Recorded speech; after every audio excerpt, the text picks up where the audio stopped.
Raicard, a game of passion, of skill, of friendship. A game where those who have control over monsters, invocations, and various items battle it out to see who stands on top. The stories of 3 Raicard Battlers converge. An unknown creature that can create its own cards. A lone father with a dark and fishy past. And a boy who loves Raicard over anything else. What epic battles await them? What mysterious truths will they uncover? Find out now! Raicard was created using the systems of the TTRPG Perfect Draw, created by Double Summon Games by Nora Jean Haynes and Iris Cassandra St. Clair. Please give them your support and enjoy the episode. Welcome one person and possibly more watching this to Raicard, which is our Perfect Draw campaign, which we have it linked in the description. The itch.io page where you can check out the game. It is a TTRPG based off of trading card game anime like Yu-Gi-Oh! And Card5 Vanguard. Created by Double Summon Games, Nora Jean Haynes, and Iris Cassandra St. Clair. So, if you all enjoy this, definitely give it a look. They have a free demo on there, so you guys can test it out at home. Yeah. And I got a free demo, and it should cost like what, $15? Yeah, like the base price, yeah, $15. So, I am the game master, Penguin CJP, or Pen for short, and I will be playing Sakugo Maneba, who loves Raicard over everything else, and I mean everything. Literally everything. Everything else sucks. I'm Nerb, and I'm gonna be playing, I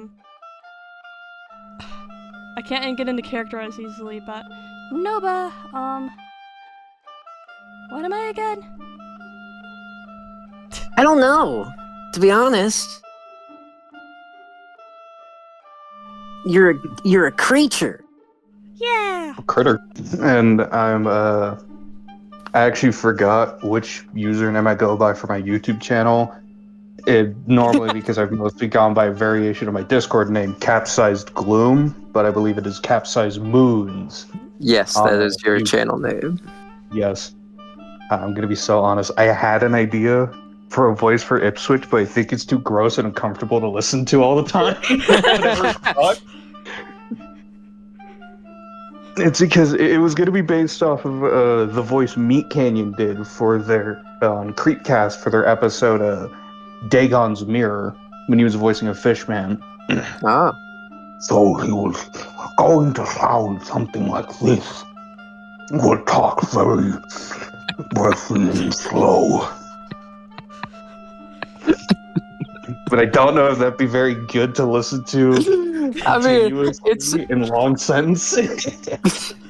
I mean, I'm okay with it. I just think it's hilarious because I'm just imagining that voice as he's doing something very mundane. Like, he has to go into gas stations to order things with that voice. I would like pump 5, please.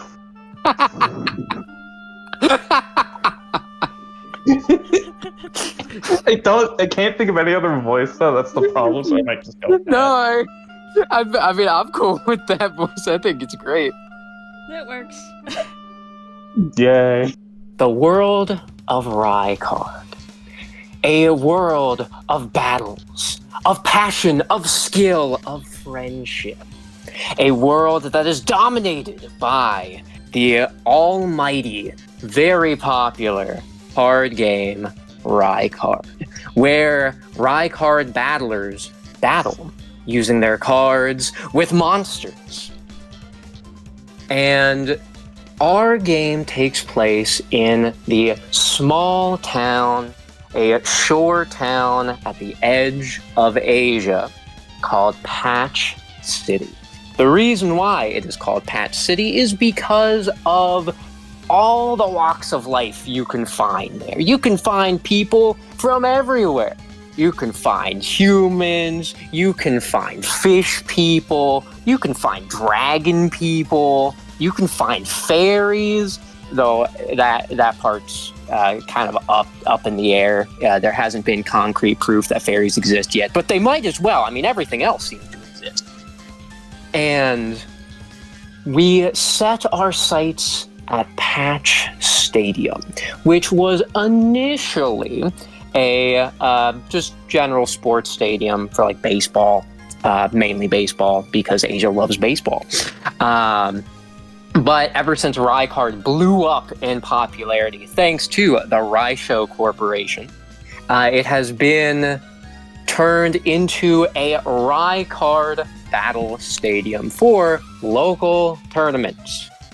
And tonight is the night of the Patch City local tournament, and we have a few competitors that are arriving in order to compete. So, in the sort of like waiting room that connects to the stands, everyone who has applied to come inside, and they can also have like a person or two as like guests who are coming to watch, but they can like go into the waiting room with them. They are waiting for the first match to be announced, and our trio are like conveniently just like a couple feet away from each other. Like there's a couple other people here other than us and our tag-alongs, but we are like the closest to each other that we can be.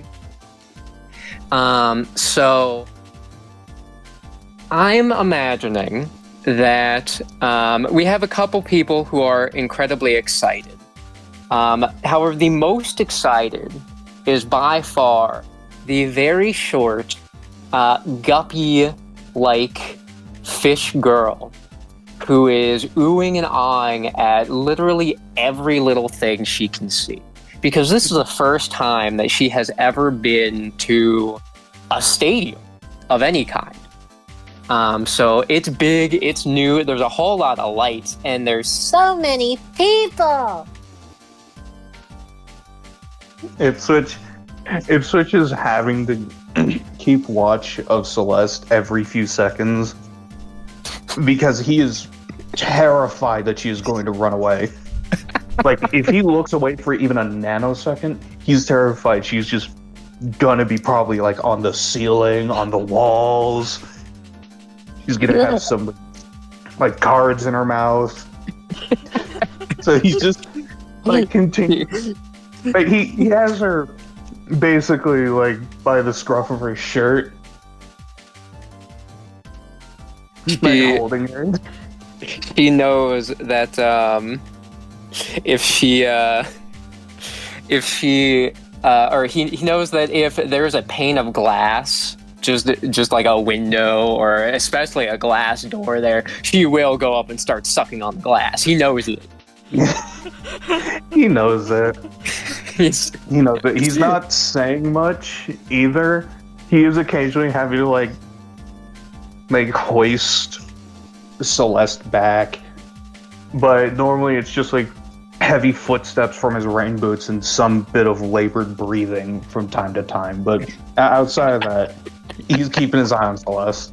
I love to imagine that there's like two battlers who are like watching from the distance. They're looking at Ipswich and Celeste, and just the because from their perspective they see, you know, this very innocent small child who's clearly very excited, and then this like dude who's completely covered up.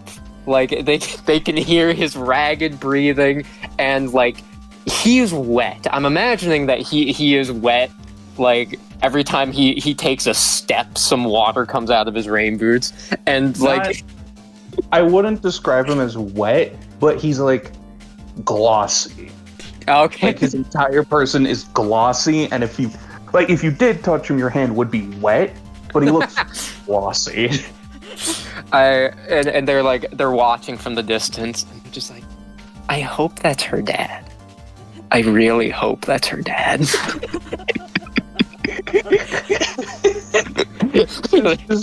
The other one. All they hear is just like.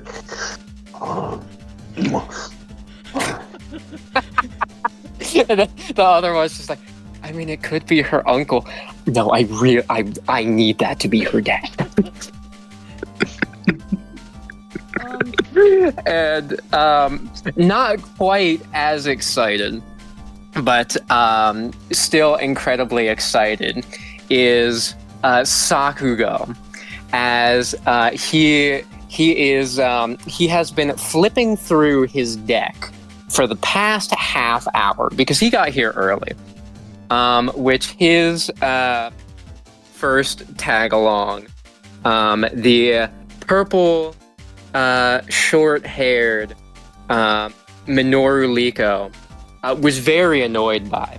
She agreed to coming with him to this tournament. She is not participating, but she was going to go with him to see how he would do.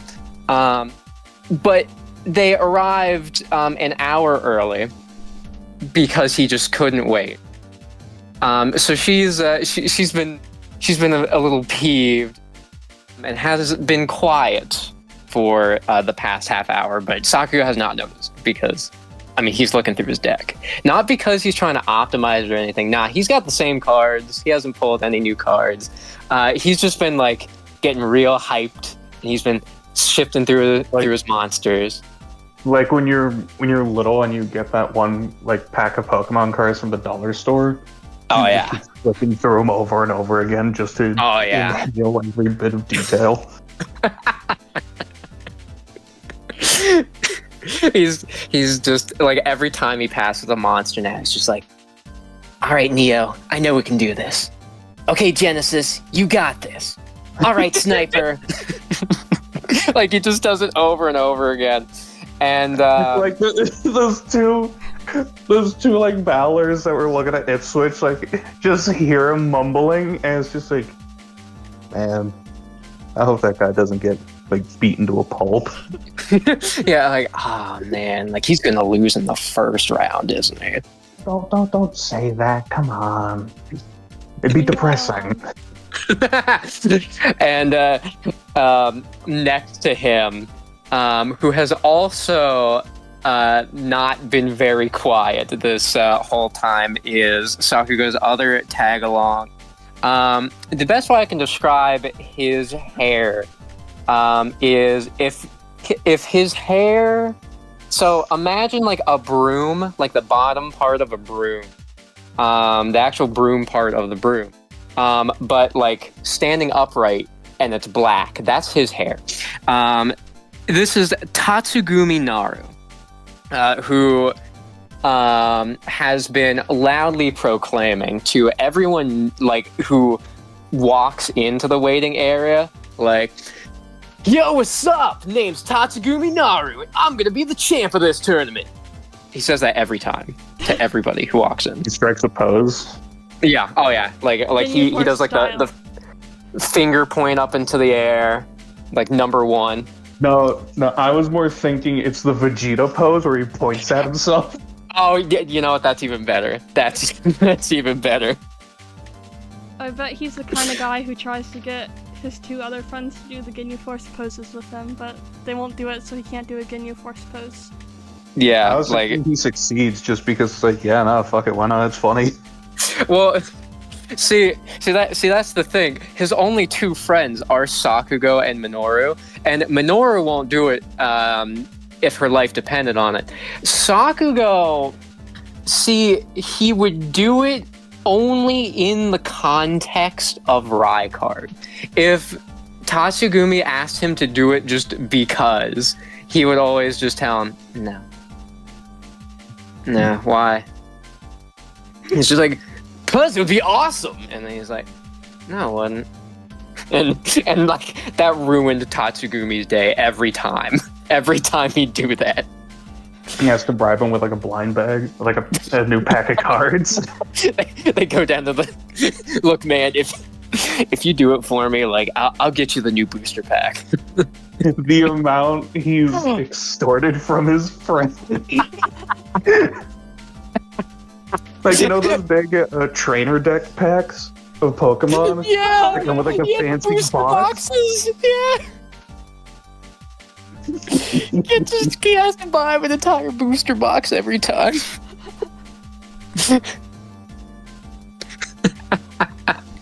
Minoru's just like, I don't know how you keep getting this money. He's like, Just don't ask my mom about weird charges on her credit card. oh no. I was gonna say he's like Danji from Card Fight Vanguard Overdress, where he just works like 50 jobs. That would be great. Yeah, I guess he would be old enough. I haven't really thought about that. You know what? Yeah, I like that idea now. You know what? He works at the card shop. There we go.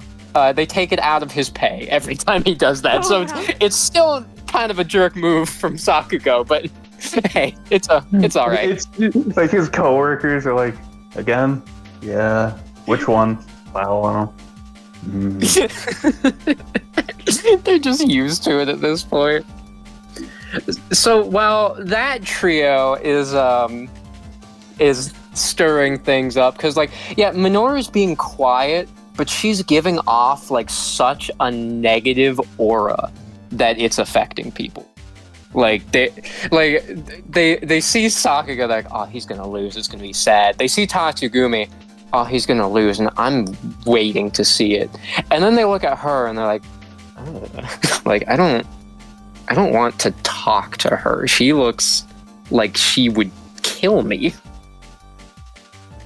Noba is personally getting a nostalgic vibe from her. And then we move over to Noba. Now, Noba's friend, Andy, he's been waiting for this because he wants to see Noba win. Because he's seen what Noba can do. I mean, Noba can make Raicards, actual working Raicards, out of thin air. They're amazing. So Andy was the one who actually came up with the idea of Noba participating. However, the one who brought them to the tournament hall, Andy's father, Dave, he is not happy about that. Andy and Dave Dabrowski, and that's because the whole reason that Andy got that idea was because Dave wanted to participate in this tournament. But as soon as he heard that, Andy looked at Noba. Why don't you participate in this tournament? I'm sure you could win. Oh yeah, that sounds like fun, but And then Dave just up there. Did you forget your old man? Huh? Oh, yeah, I'm sure you could do well too, Dad. Just slumps down. When you first described that, I thought he was going to be like J. Jonah Jameson. He's just kind of hard on the two, where it's like, listen now, we're going there so I can compete. You're not going to compete until you prove to me that you can compete.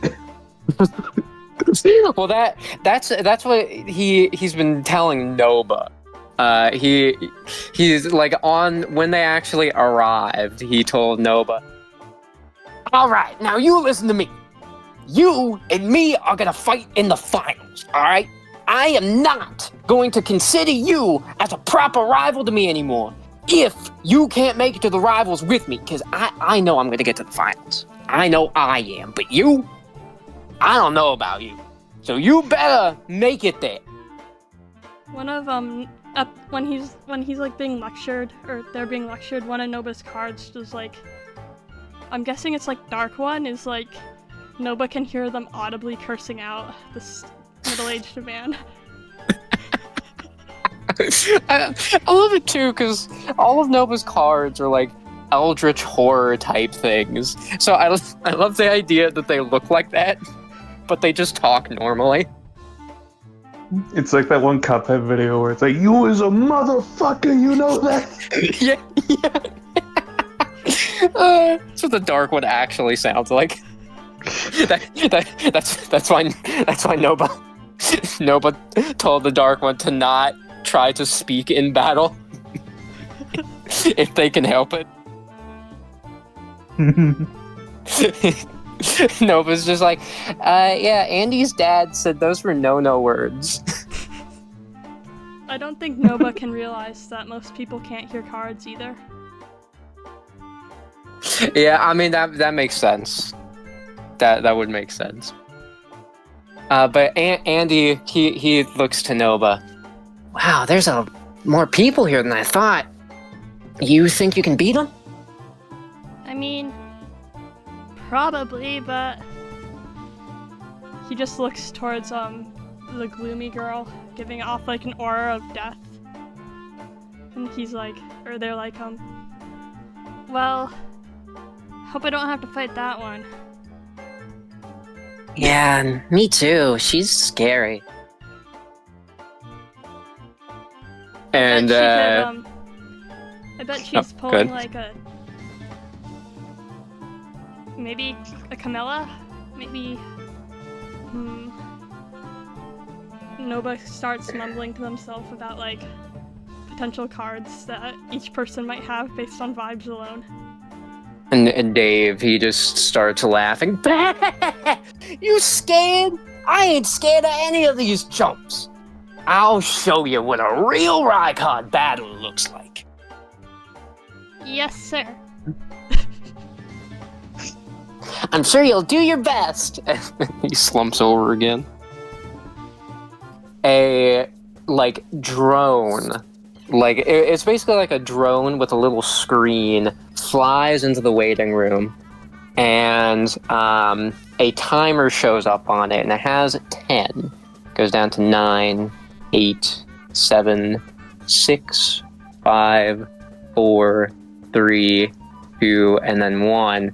And then the screen shows like this cartoony face, and it says, "All right, Raicard Battlers, your matches are about to be decided. And the first match for today is..." And it starts like doing a roulette wheel. The roulette keeps spinning. Everybody's waiting now. Sakugo wants to battle Tatsugumi. I mean, he wants to battle all of them, but he knows Tatsugumi, so he wants to battle Tatsugumi just because he knows him. Now, Tatsugumi wants to battle Sakugo specifically. Not just because he knows Sakugo, but for personal reasons. Obviously, Dave wants to battle Noba. Now, who does Noba want to battle? I don't think Noba, well, Noba sees, like, the gloomy fishman and is, like, makes a little bit of a connection and is like, oh, maybe I could figure out what's been going on if I get to fight that guy. And, Celeste is pointing at the drone. Look, it's flying! Switch is just watching, like, the drone and the little screen spin around and stuff. And is just hoping, like, both hoping it's him and both hoping it's not him. Because, well, he is, well, fairly excited to be here, though he isn't showing it because he knows Celeste is going to explode. He also doesn't want it to be him because he doesn't have anybody to watch Celeste. And he knows nobody here, and quite frankly, doesn't trust a soul here. And as the roulette keeps rolling, Ipswich does eye Noba. Now, prior to them actually coming to the tournament, Ipswich had actually found Noba, searching for some very specific cards. Unique cards. Ones that no one else on the planet would have. And Noba appeared to have one of those cards. So Ipswich, at least at first, when joining this tournament, was hoping to possibly snatch that card. And as the roulette wheel finally stops, Noba Nobody versus Xavier Ipswich. Whoa. Daddy, it's you! I know. Please, calm down. Try not to make a scene. And Dave, he's nodding his head. Well, I guess that gives us the chance to meet in the finals.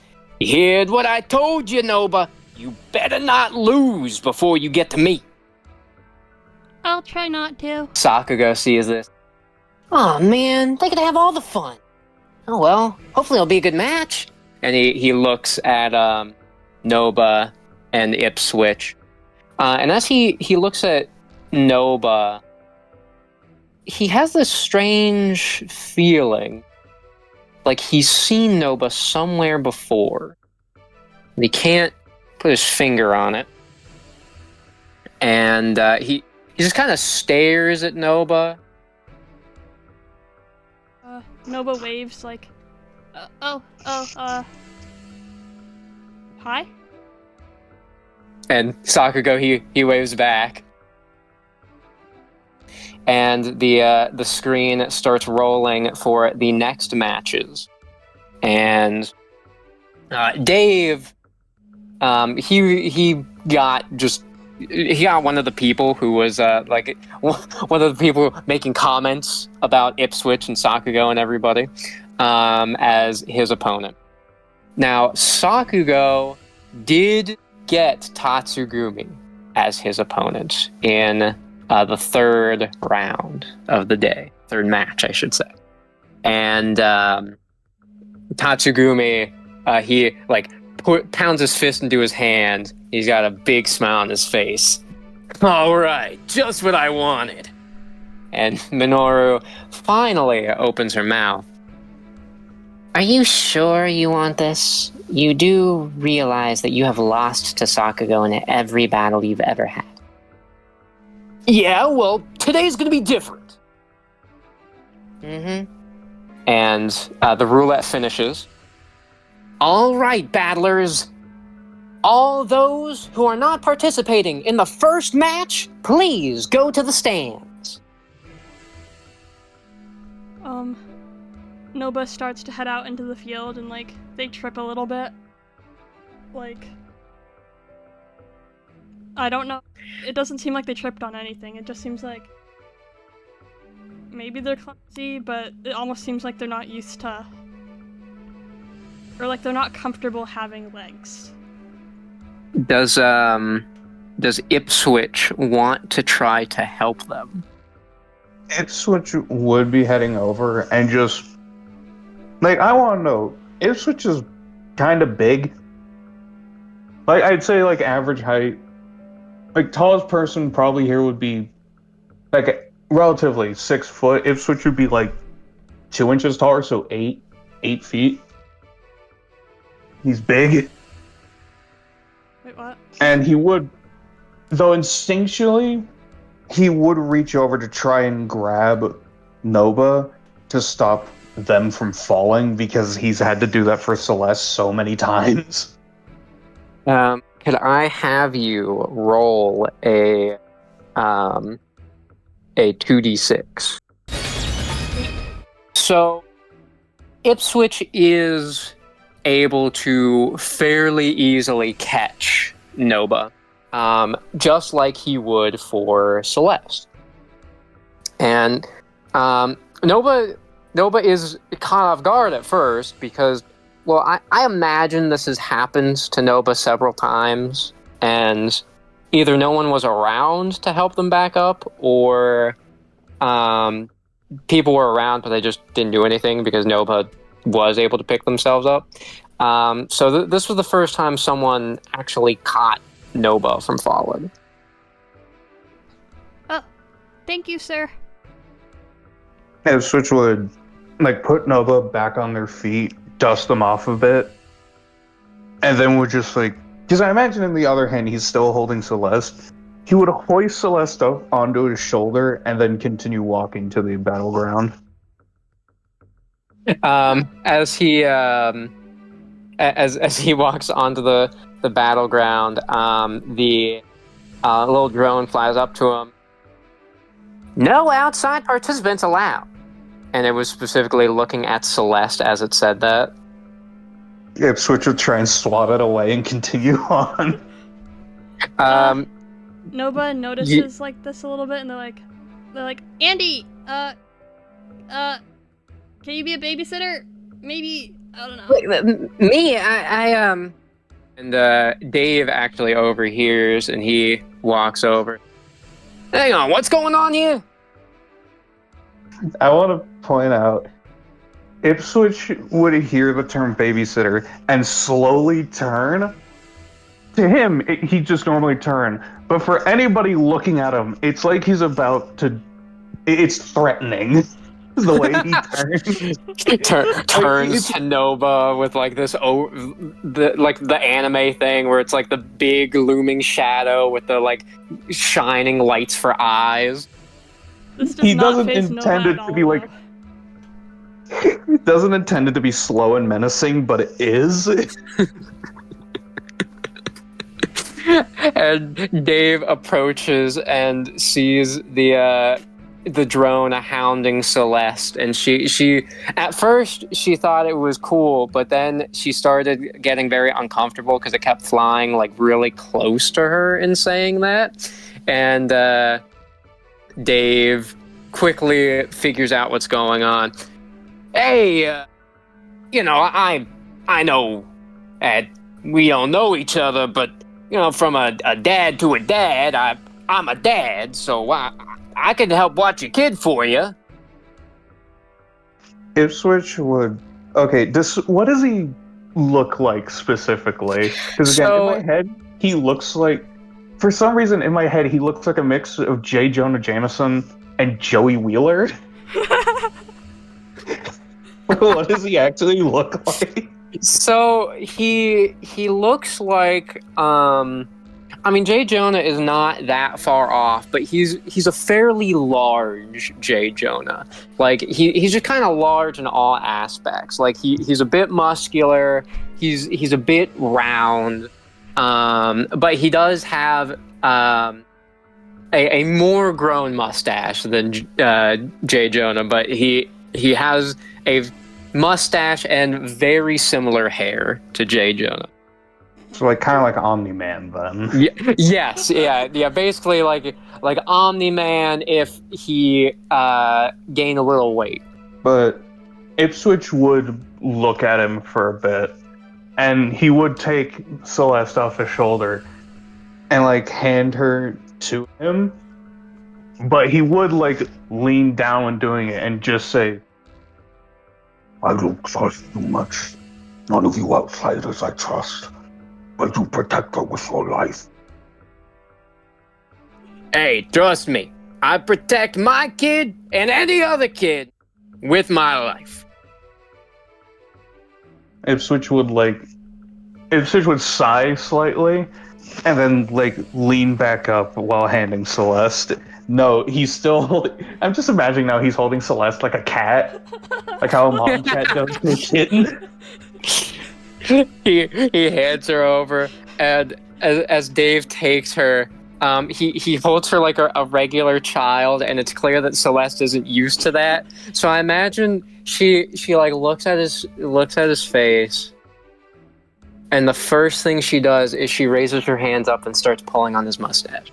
I thought you were gonna say she starts biting his hand. I don't know what's funnier. What is this? That's the hair on my face, kid.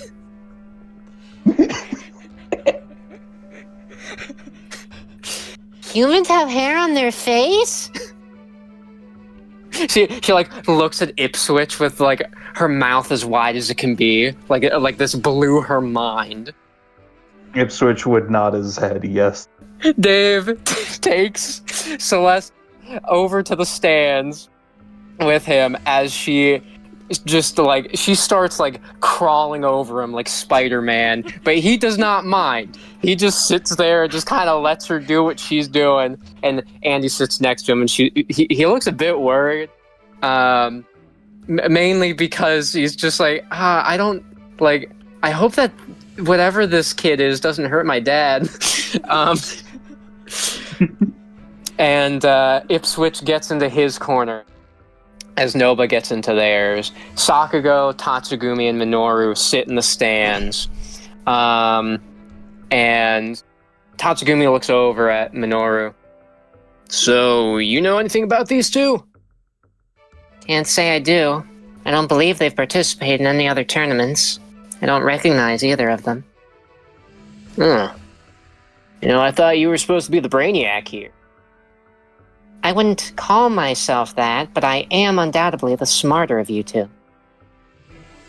Sakugo has not stopped looking at Noba the whole time and continues watching Noba.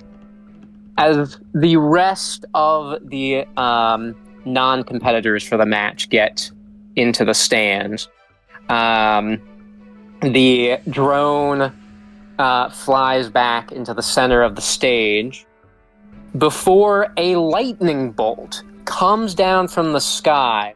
It is nighttime, but there were no clouds out.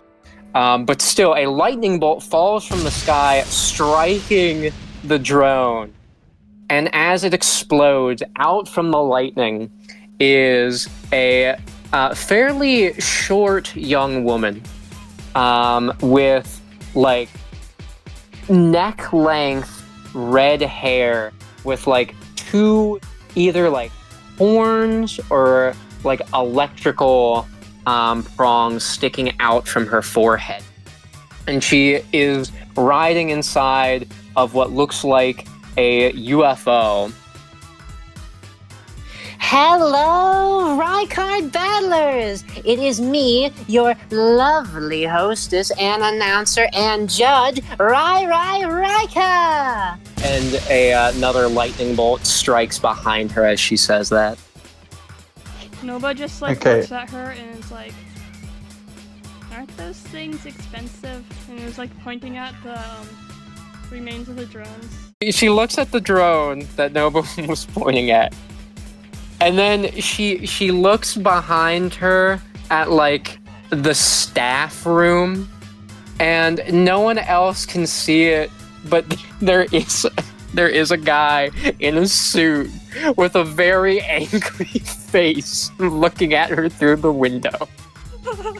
And she looks back at Noba. So, are you all ready for your battle? Yeah.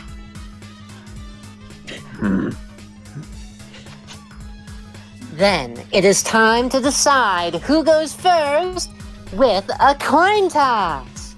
She tosses it up in the air. Yippee. Another lightning strikes, and then there's a weird scream sound that comes after that one. Like, the audience heard that. That was Celeste. Yes! Celeste. She's used, like, I imagine Ipswich has brought her on, like, boating trips and stuff, sailing the ocean. She's been through some heavy waves, but it's just she's never heard of, like, lightning outside of the ocean. And the coin then reveals, I mean, it's kind of charred, so you had to kind of squint at it to see it. but it reveals that Noba goes first as it hit heads. Nobody starts off this match. And monitors on both sides of the field show their life counter as being 3. Or Noba's gonna play, a spirit onto the field, and then Noba's gonna, play Summon Darkness, the staple. Noba places down the card for spirit, and a white ghost, or, well, I mean, it's kind of more like what Noba believes a ghost looks like. It's just kind of like a white thing with 2 black eyes and a mouth. Comes up out of the card. As Noba lays down Summon Darkness, Ipswich can feel out of that card specifically what he was looking for. As a creature of shadow, a vaguely humanoid form comes out of the card, and it doesn't have a true face. It has like 3 white dots, which kind of resembles where 2 eyes and a mouth would be, but they're not in the right places, and they move on their own. Ipswich has been watching Noba actually for a while now. Ever since there was an explosion at Andy's school, which was due to Noba having a Raicard battle and winning a little too hard. Luckily, no one was hurt, but it was just like the sheer power of the cards. Normally, the cards are not that powerful, which is due to how the Raicard Corporation makes them. They essentially use a technology built into the cards, which is why you can't just make them, where the cards create the AR images of the monsters, and the monsters have like some effect on the real world. Like, you can feel the energy of their attacks, but they're not meant to actually do real damage. There are exceptions to this, though. Ipswich knows that there are cards that he has just referred to as God cards, where they hold creatures that are so powerful that they can affect the real world just from a regular Raicard battle. And ever since he saw the story of what happened at that school, he has been trying to figure out what happened, who did that, and what that card was. And that someone was Noba. However, the only thing that he couldn't figure out was the exact card that Noba used.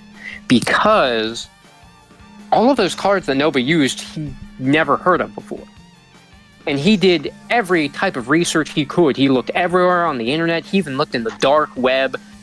He went to his good buddy, who is the owner of the Maid Cafe, who he knows some things. He's got some access to some of the darker channels of the city where they get certain illegal cards. And he didn't even know anything about these cards. So he is very aware of what Noba is capable of.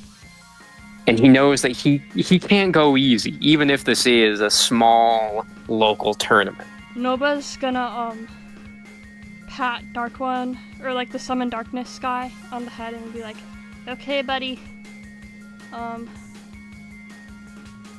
try not to scare any of the kids in the stands this time, okay? I see he turns to Noba. Oh, but I'm not trying to.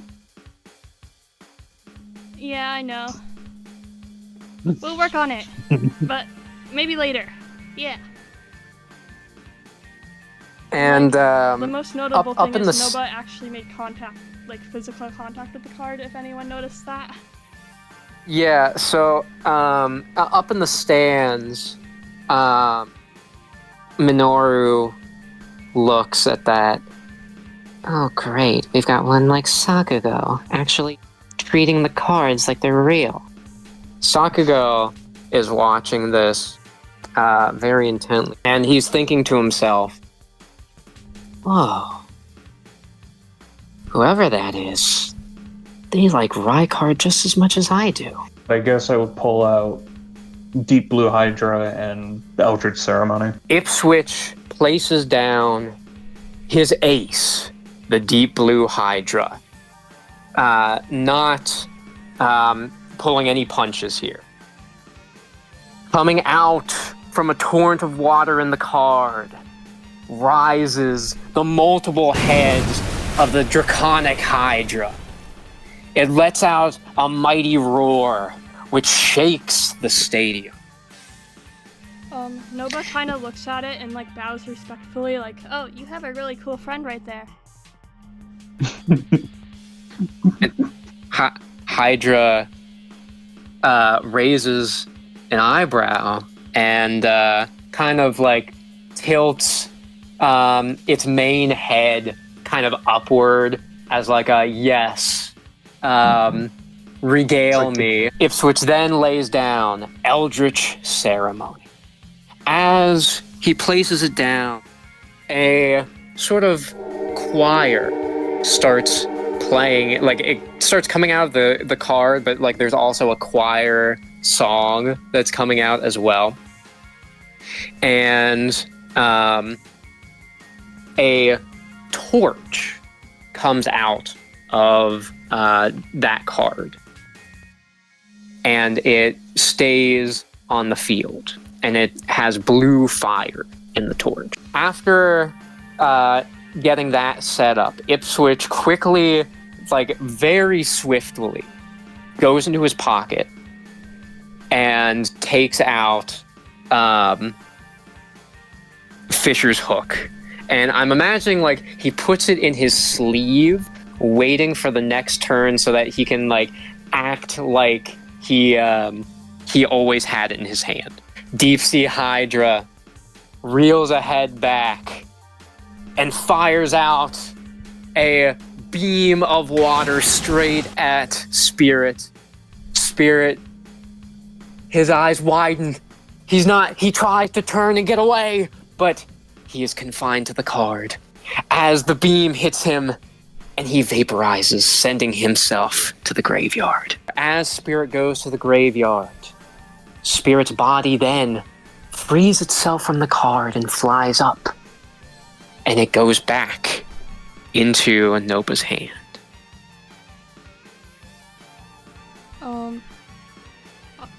Alright, it's my turn again then, I guess. I think I'm gonna, draw my ace. Nobody. I gotta fight Dave in the finals. As Noba plays Black Hole, it does open a vortex, an actual black hole that starts sucking in Hydra as well as the ceremonial torch. The black hole sucks up Hydra, and before it gets fully sucked in, it uses one of its last heads to look at Ipswich and gives like a nod, like, avenge me. I play me! Noba just like... I don't know how you want to explain this. I'm picturing Okay. to like, put a card down. And Before you do,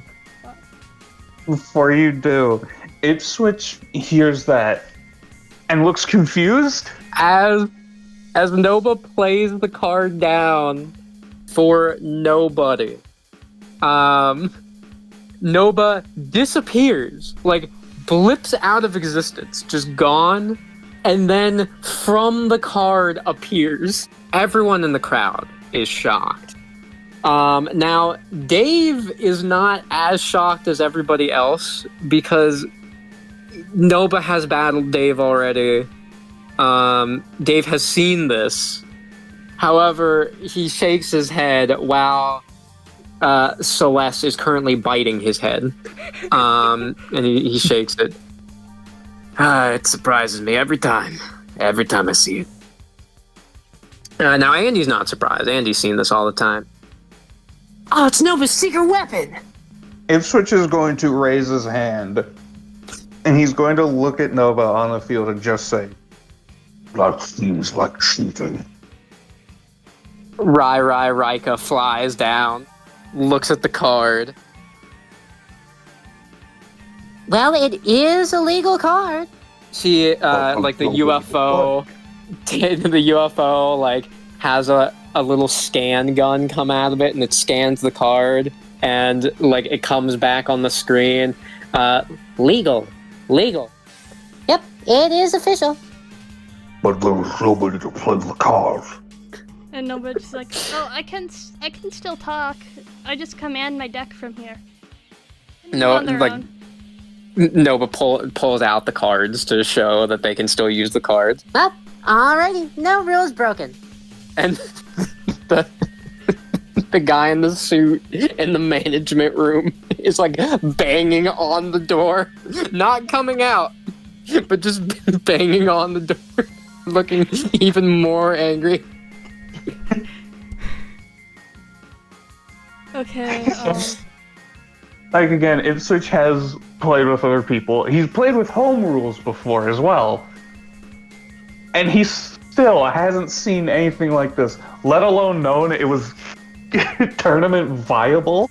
Noba and Darkness, they lunge forward.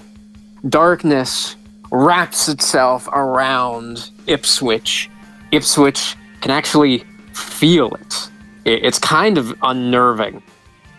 And this already takes away a damage, or 1 health, but Noba flies in, firing a fireball, hitting Ipswich in the face, causing another damage. Ipswich is now on 1 HP.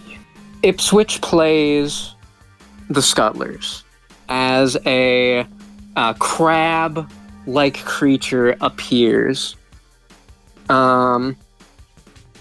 Does not appear to be that powerful.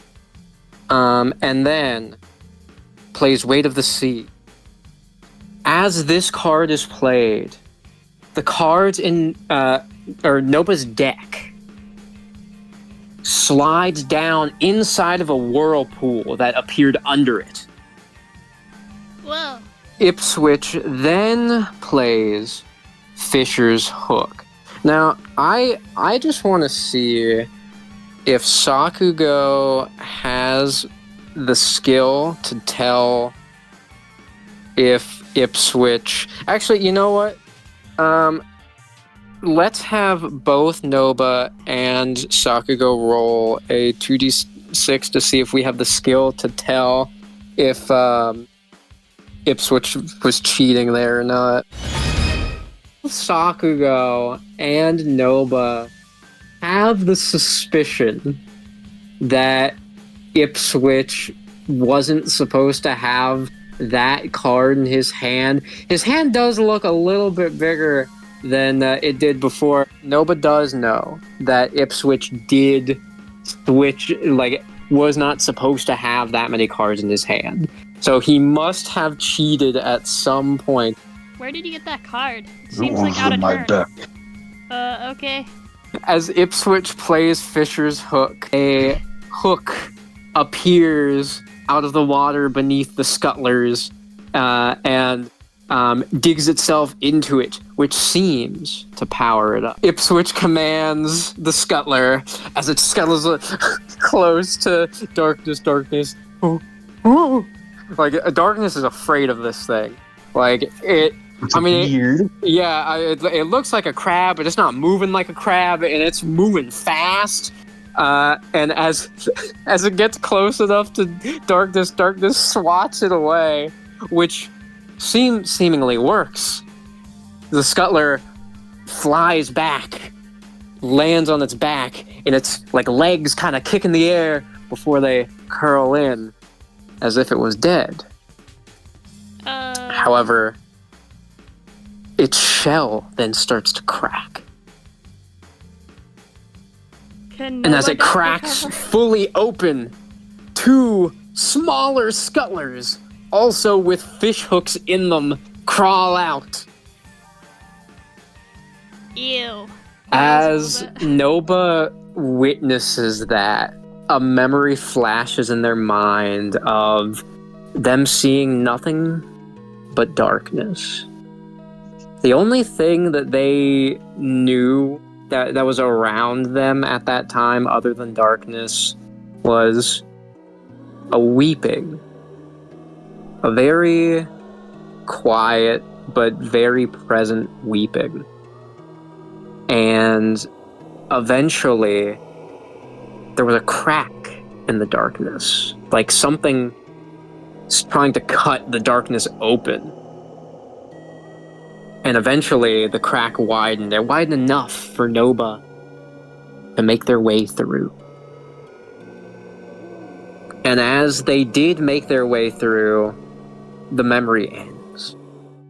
I'm gonna play Spirit, and then I'm gonna use Weaken. Noba, with renewed resolve, puts their hands together and creates a fireball. Playing their card Weaken, it fires straight past the scuttlers and hits once again in the face, causing him to fall backwards, just like the scuttler that broke open, and his life points go to 0. Raika comes down once again. And the winner of our first match is Noba Nobody! And is cheering, yeah, I knew you could do it! And Celeste, she was beating on Dave's back, and Dave was going, ow, ow, ow, ow. But he wasn't supposed to lose! And then she looks angrily at Noba. As she gets a closer look at Noba, because she had not actually paid attention to Noba this whole time. She had just been watching Ipswich. But she sees Noba's face, and her angry expression softens very quickly.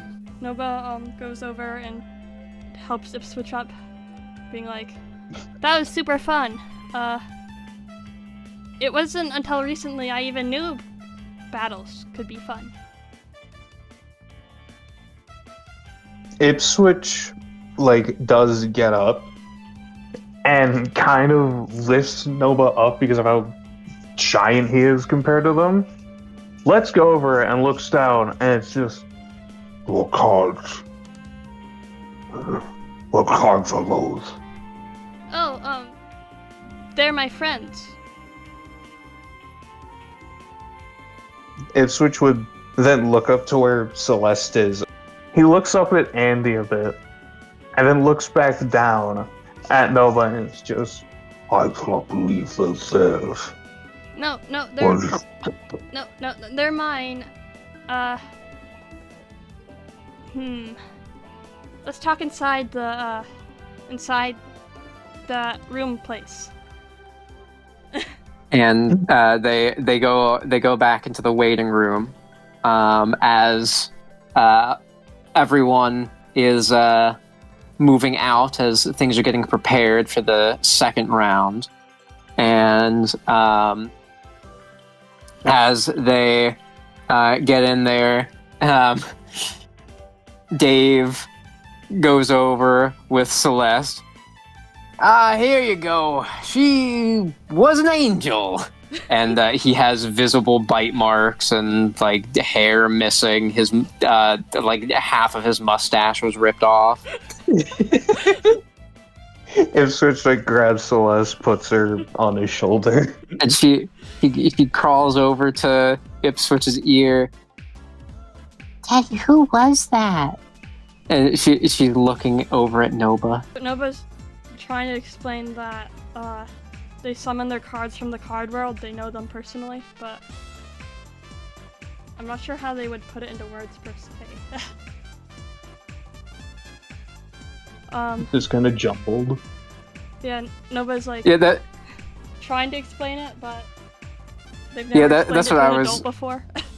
That's what I was thinking. Like, they're trying, but they're just like, Well, it's kind of like they exist, not here, but they exist somewhere else, and I call them with the cards. like, just doesn't really make sense. Yeah. I was gonna say it sounds incomprehensible to anyone else, but Ipswich like understands it. As Ipswich listens to this, he thinks back. Thinks back to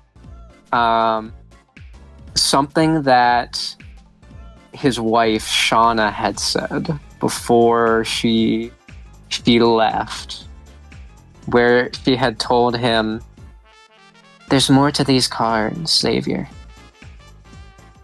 They know things that we don't. Ipswich is thinking on this moment, and he did kind of space out slightly until it tunes back in, and he just hears Noba's like incoherent rambling again.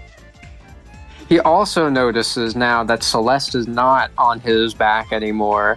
She is now down by Noba, and I'm imagining Noba is so into their like explanation that they don't notice Celeste is right there. Oh no. And then they turn and they see the giant eyes of Celeste staring directly at them. Who are you? I'm nobody. Nobody! And she like latches on to their leg. Ipswich just quickly remove Celeste from Noba's leg. While that's going on, Sakugo walks over to them. Hey, that was an awesome match! Thanks. Ipswich again. Get off.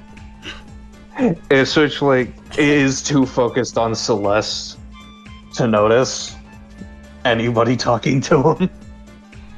I mean, you both did great, but man, I was kind of shocked. I mean, I've never seen anyone who likes Raicard as much as me. Likes Raicard? Minoru walks up. He means talking to the cards. He's the only one that I know who does that. Wait, most people can't hear them?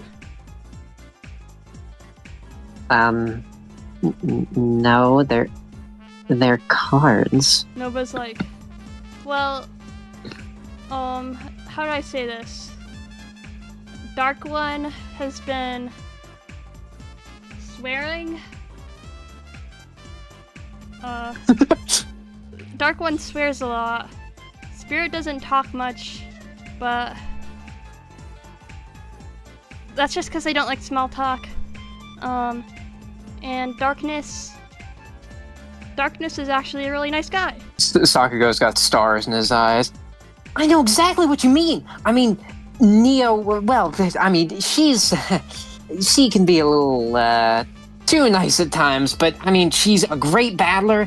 And then there's my best buddy ever, Genesis. I mean, he is my buddy in Raicard Battles all the time. And at the name Genesis, Noba remembers that name, but they can't place where or why, but it is familiar. Huh.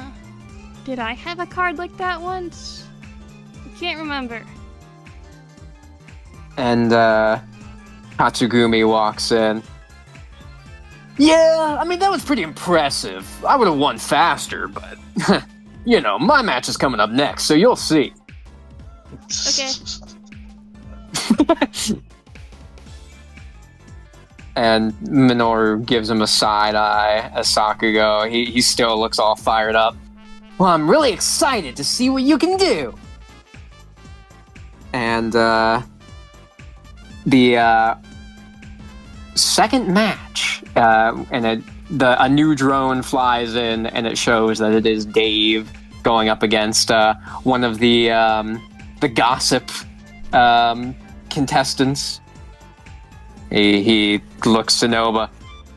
Hey, you better be cheering for me, cause I'm gonna win. Yes, sir. You got this, Dad? And then Celeste was even cheering for him. Yay, Hairface Man! And as they sit down, as they move back to the stands in order to watch Dave's match, we end tonight's session. Will Noba be able to make it to the finals in order to battle Dave? Will Sakugo be able to defeat Tatsugumi and make it on to the next round? And what is Ipswich's connection to the God cards, as well as Noba's? Find out in the next episode of Raicard.